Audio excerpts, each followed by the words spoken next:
From the uncanny resemblance between US presidents who ruled hundreds of years apart, to a minor incident that sparked world wars, to a series of historic tragic incidents involving the same actor, history is full of strange and unbelievable events that make us ask, was it fate or mere coincidence? One of the strangest coincidences in history is the parallels between former presidents Abraham Lincoln and John F. Kennedy. Most people who have heard of this may only be familiar with the fact that both were assassinated by a shot to the head, sitting next to their wives on Friday. But did you know that the coincidences don't stop there? Lincoln was elected to Congress in 1846, and Kennedy was elected to the same office exactly 100 years later in 1946. Lincoln was elected president in 1860 and Kennedy in 1960.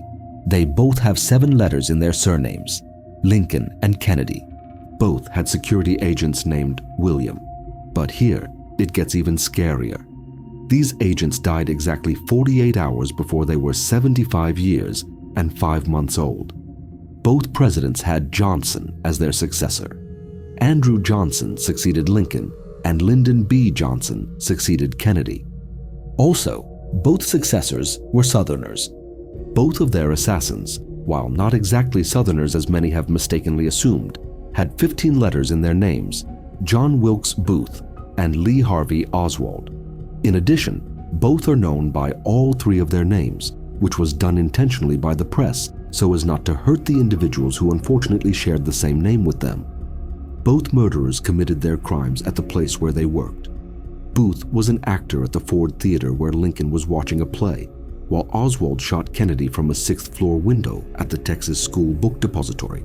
Although there is no solid connection between the two, nor is there a causal link between the two events, many people find these coincidences eerie and inexplicable. Going back even further to the most famous or rather infamous figures in history, we cannot help but mention the eerie similarity between 2 military leaders who rose to power quickly and fell almost as quickly, Napoleon Bonaparte and Adolf Hitler. Both were considered foreigners to the place they ruled. Napoleon was a Corsican of Italian descent, and Hitler an Austrian. Both invaded most of Europe. Both tried to invade Russia and failed with a bang, thanks in part to a bitter winter that both may have underestimated. But the strangest thing is how some of the highlights of their tyrannical career were exactly 129 years apart. The French Revolution took place in 1789, the German Revolution in 1918. Napoleon became emperor in 1804.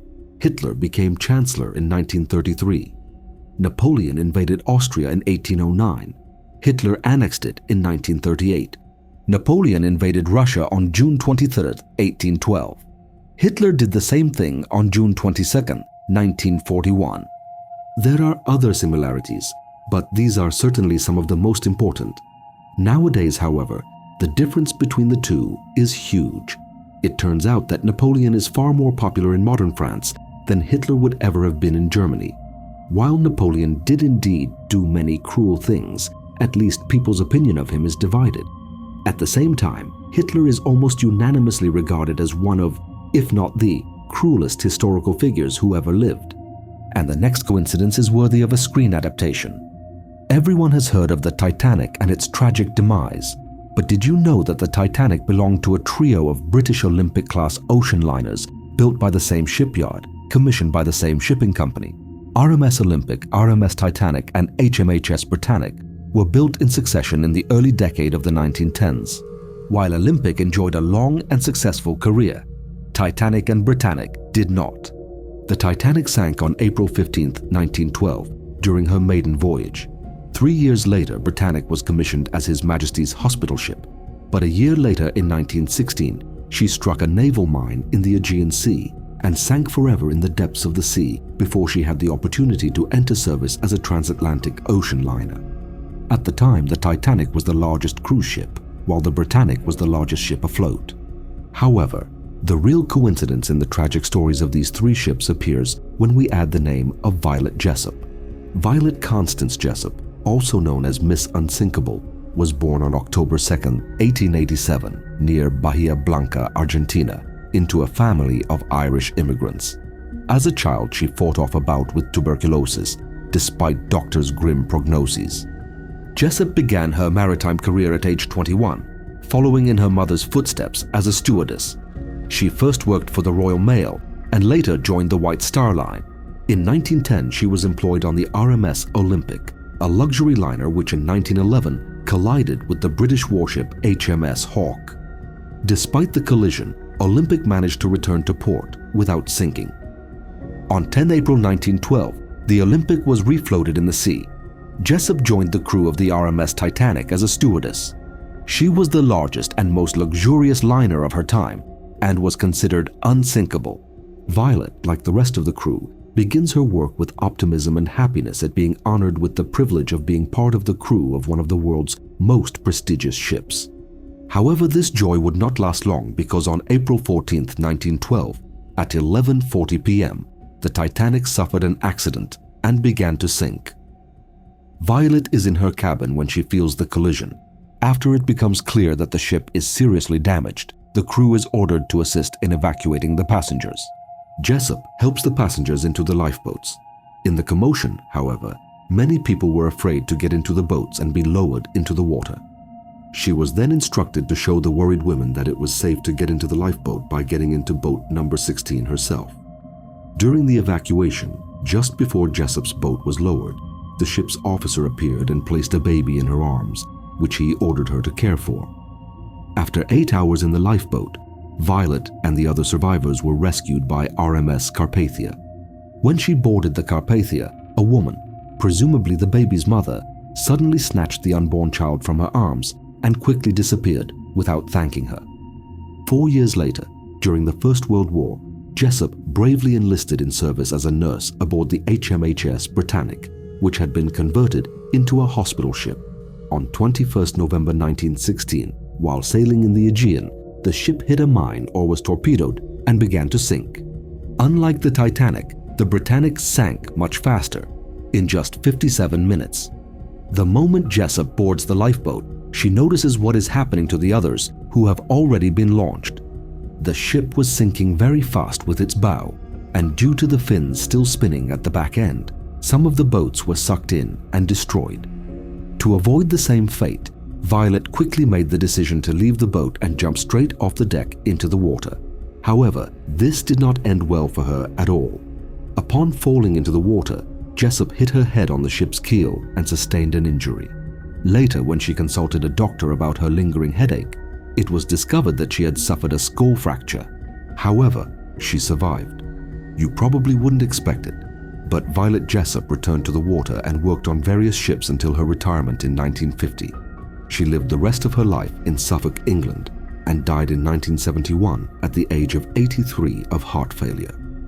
The next coincidence we will talk about has changed the world and world history. It led to the death of Franz Ferdinand, which would later become the final occasion for the First World War, which in turn would lead to the Second World War. Both wars were the largest world conflicts ever recorded in history, resulting in the deaths of millions of people. When Franz Ferdinand was assassinated in Sarajevo on 28 June 1914, if this coincidence had not happened, then the world would most likely look very different today. Franz Ferdinand and his wife arrived in Sarajevo by train before 10 o'clock on Sunday morning. At 10, the 6-car motorcade passes through the city on its way to the town hall. The Archduke and his wife traveled in the second car, along with General Potiorek. Greeted by crowds of people, the cortege approached the riverside Miljacka, where 7 assassins were hiding. High school student Nedeljko Čabrinović is the first to throw a bomb at the cortege. However, it gullies and hits the next car, killing its driver and injuring several people. The terrorist is caught on the spot. The tall Austrian and his wife arrive alive and well at the city government. However, instead of going through the program as originally planned, Franz Ferdinand and his wife decide to go to the hospital to visit the wounded. As an extra security measure, they decided to take a detour on the way to the hospital. However, there seems to be a misunderstanding between the security team and the driver at some point, because instead of continuing straight on the agreed route, the driver turned right near the Latin Bridge. Very soon he discovered his mistake. He stopped the vehicle and attempted to shift into reverse gear. Unfortunately, he stopped at the wrong place at the wrong time, because right next to the car was the would-be murderer, Gavrilo Princip. Not because he knew that that was where Franz Ferdinand's car would stop, but because he was sitting in the cafe across the street, contemplating where they might try to kill the Archduke again. The driver's slow maneuver enabled Gavrilo to see that the car was stopping right in front of him. He seized the golden opportunity and immediately stepped out into the street, pulled out the FN 1910 pistol he had prepared, and fired twice at Franz Ferdinand and his wife. Both wounds proved fatal, and the victims died in just a few minutes. It is stunning just to think how such a small coincidence could lead to catastrophic events that shaped the world we know today. Supposedly, it was Albert Einstein who said, "God does not play dice with the universe." However, looking at these patterns and coincidences in history makes us wonder, don't they seem too strange to be mere coincidence? Is there really such a thing as coincidence, or is it all part of a greater scheme of things that we cannot understand? However, if you think these events are dramatic, then you haven't watched our video, The Most Terrifying Events That Are Scarier Than the Movies. Just click the thumbnail on the screen now, and we'll see there in a second.